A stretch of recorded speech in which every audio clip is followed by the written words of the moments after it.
عجیب تعبیرات داره. خب پالی مسجد پولی کریچوانا قریب که آلیمه را پاش کنه جمع شدن سر من.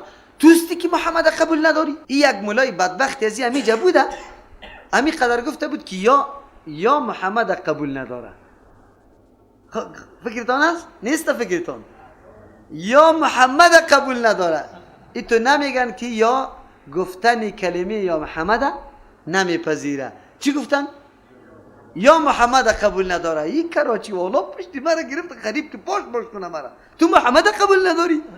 وقتم بیشتر یک 4 دقیقه خیر است، من یک گپ میزنم، باز بعد از اینکه میزدیم خیر است مرا بزنه.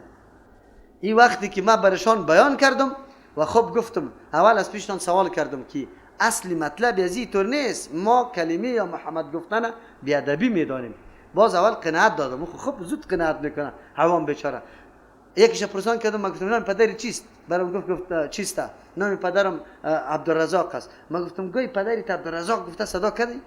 گفت نه. من گفتم میکنی؟ گفت نه. من گفتم چرا اینطور صدا نمیکنی؟ گفت پدر است دیگه. خب پدر است. من گفتم پدر چی شود؟ پدر یعنی چی؟ گفت پدر احترام میشود. من گفتم که عبدالرزاق صدا کنی بی احترامی شو؟ گفت از این بی احترامی ده کجاست؟ من گفتم این همی خبیثا پیغمبر یا محمد گفته صدا میکنه. گفت خو کجا شدی؟ افسوس که او خود تیر کرده بود، بایسکل گرفته بود بدر رفته بود. سعی کنید اینطور تلبیس میکنه عوام، یک رقم توجیهات میکنه که پرسان نکن. چی میگه؟ دعا را قبول نداره، زیارت قبول نداره، کرامت قبول نداره، اولیاء را قبول نداره. سعی کو تعبیرات خیرات قبول نداره. این گپا را ما خیلی زیاد تیر کردیم از خاطر خود عوام آمده. عوام مولوی صاحب تو خیرات قبول نداری؟ مرد که خیرات کس قبول نکنه، قرآن پر از صدقات الله امر کرده، این آدم قبول نکنه کافر میشه. هونمو مردم ها گفتن که تو خیرات قبول نداری. الله اکبر. فاعف عنهم، از یا روی بگردان. پیامبر علیه السلام میگه گذر کو از یا، وصفح، روی از پیشان، حتی ملامتشان هم نکن. چرا؟ یا قلبا سنگ گشته، سنگ. تو از اونمو اخلاق و روش و سلوک نیکت کار بگی یارا بگذار. اگر امی اخلاقی تو تاثیر سری از وان نکرد، تو خو عمل انجام داده که پیش کلی مردم برملاسته، اینمی تاثیر میکنه. ان الله يحب المحسنین، یقینا الله متعال دوست داره محسنین اونمو بود که قلبایشان چیزی را میپذیرفت، گوش میگرفت، به حق تسلیم میشد. این مردم خود قاسیه بود. و من الذين قالوا انا نصارى، بعض از کسانی که میگن ما نصاراستیم، در زعم خود گمان خود میگه که ما امدادی کی را میکنیم؟ عیسی علیه السلام میکنیم. الله میگه اخذنا میثاقهم، ما هم گرفتیم از جا معده محکمه، فنسو، فراموش کردن، یعنی همو عهد و پیمان خود میده کردن. فنسو حظا از او حسر مما ذو حسا ذکروا به، که نصیحت برشان داده شده بود بی به او حسا، کی را بیان کنه به مردم برسانه، نکردن بیان. صفات پیغمبر علیه السلام در انجیل که آمده ای را به عوامیتان شما بیان کنه، لیکن وا پنهان کردن این مسائل سبب تفرقه در بین کتب آسمانی شد، دین آسمانی شد. 3 طایفه جور شد، یهودیت، نصرانیت، مسلمان. اگر این گپا را در او وقتی مردم میگفت، کلی مردم فقط در یک دینی کی بود؟ اسلام. نصارا از روی جهالت این حکم بیان نکرد، یهود میدانستند از روی چی؟ ضد و عنادی را بیان نکرد.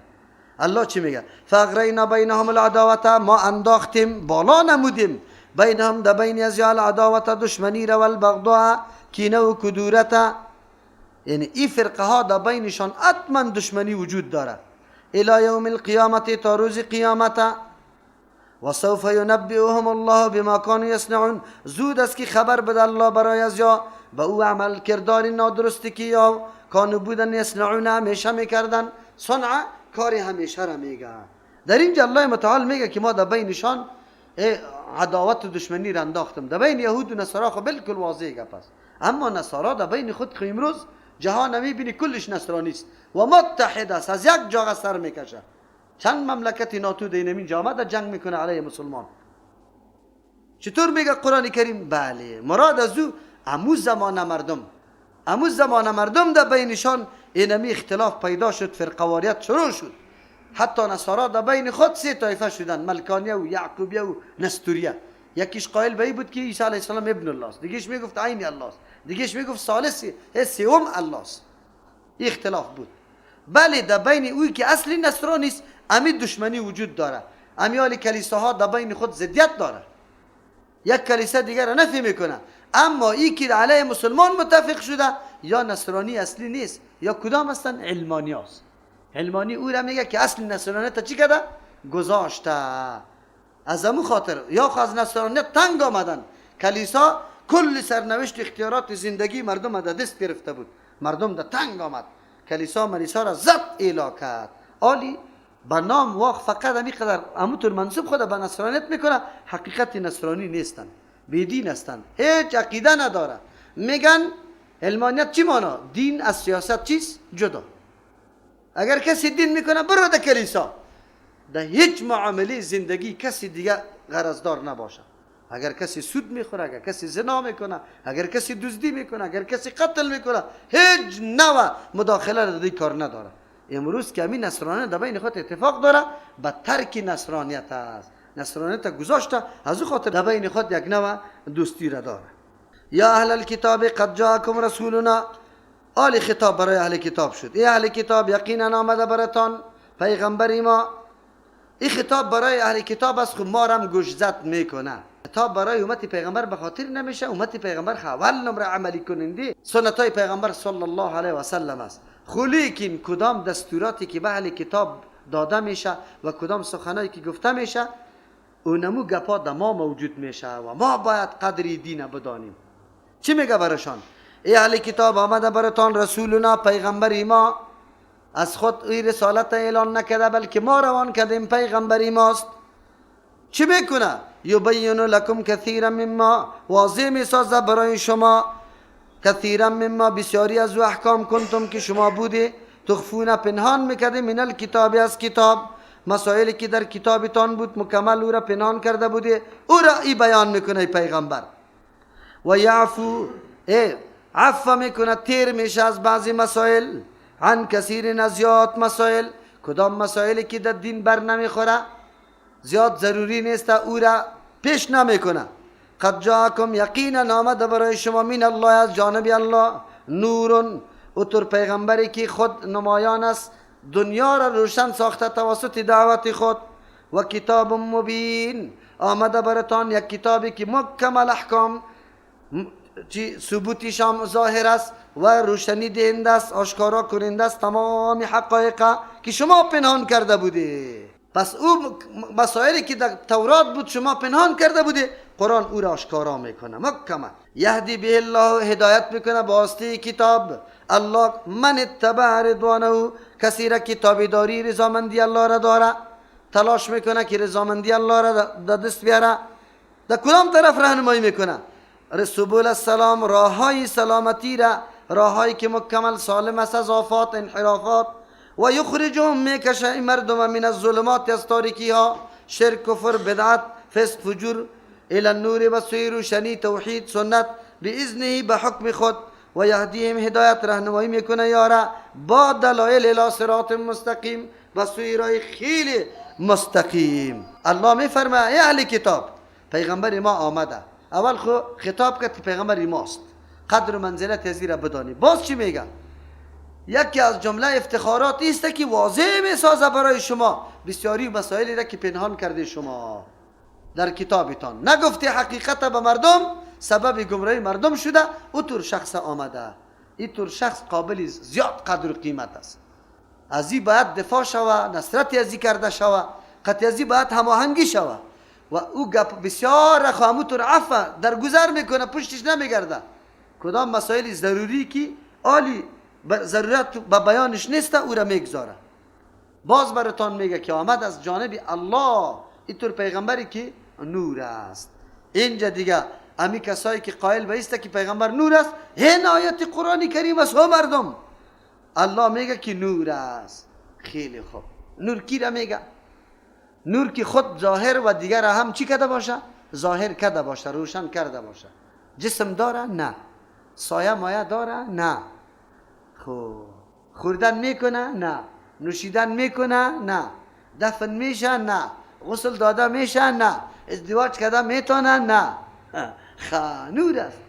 پیغمبر چطور است؟ او بدبخت است.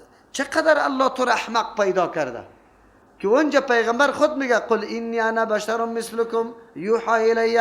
بگوی پیغمبر علیه السلام من بشر هستم. بشر کی را میگه؟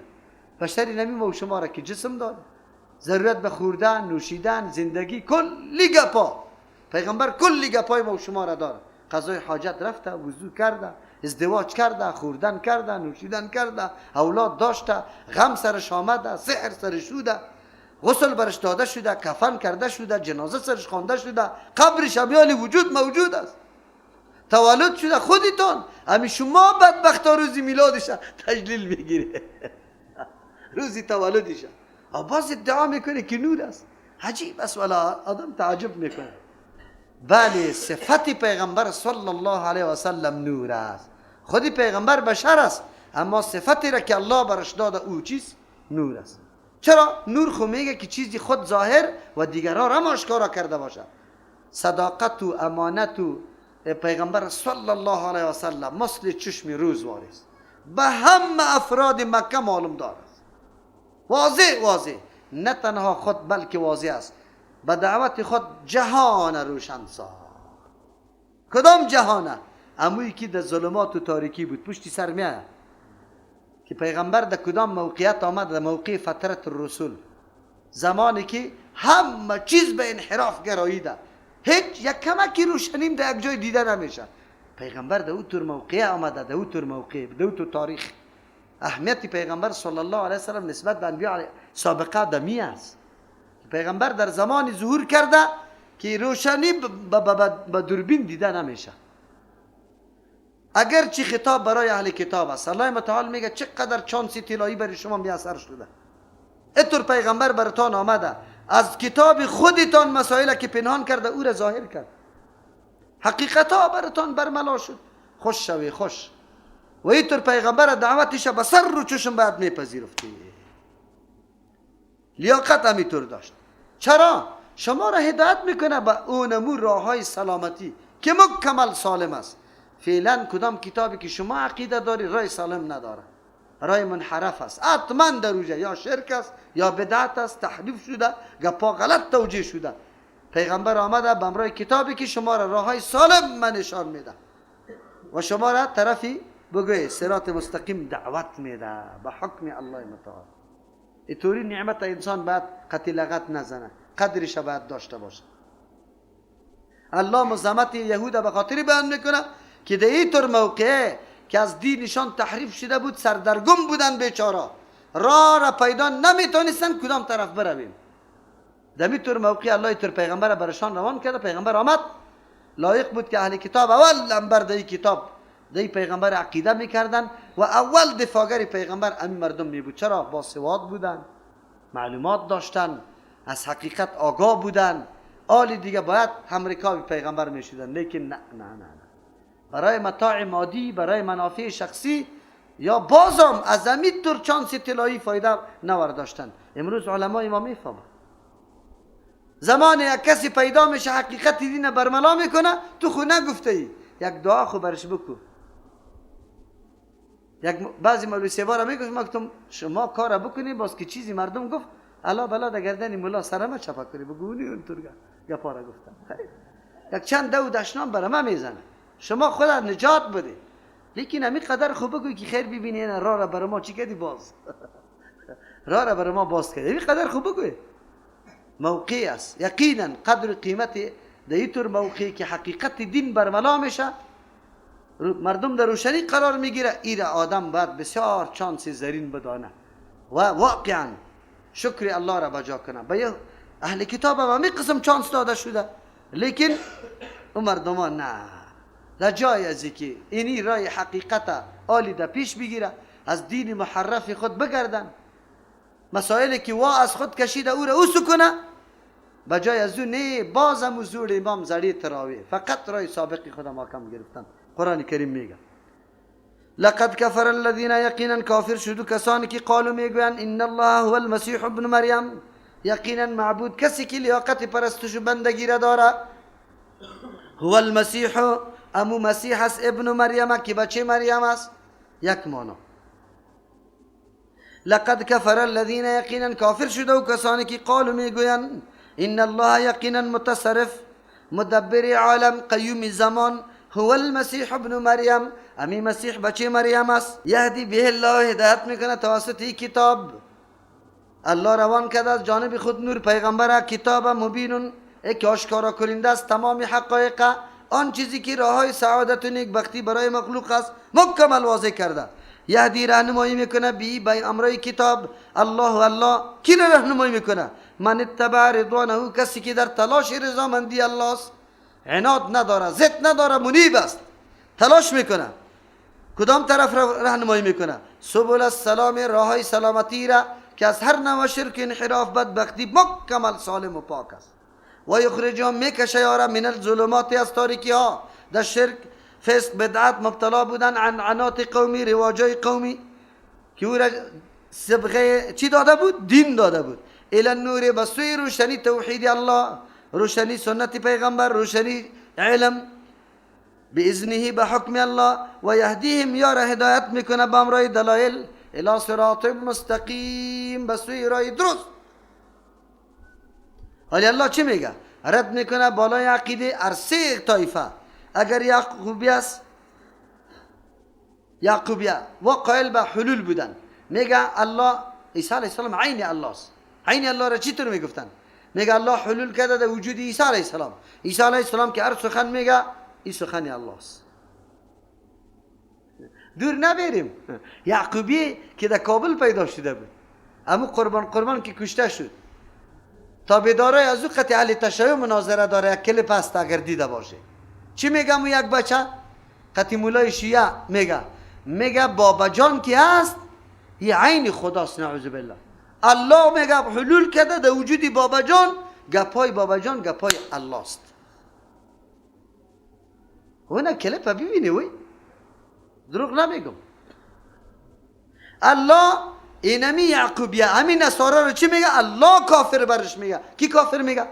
پس کسی که اینطور مردم کافر نمیگه خودش کافر است، که اینطور مردم کافر نمیگه. نصارا رو الله کافر میگه به خاطر که میگه الله حلول کرده در وجود عیسی علیه السلام. عیسی علیه السلام خود کمالات هم داشت، پیغمبر بود، معجزات داشت. مردم برش سعی میکرد که کوری مادرزاد دست کش میکنه، دعا میکنه، چشم بینا میشه. از گل پرنده را جور میکنه، دعا میکنه، پرنده جور میشه، حقیقی میپره.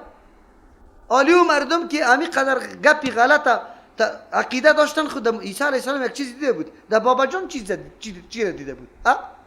بگویشون. من گفتم که مردم چرا بری تو سجده میکنه؟ گفتم من کمال دیدم. چی کمال داری؟ گفت من ترک دنیا کردم. گفت خو ترک دنیا کردم؟ نان میخوری؟ ها. آب میخوری؟ ها. زن گرفتی؟ ها. چی رقم ترک دنیا؟ سو بدبخت ترک دنیا کرده.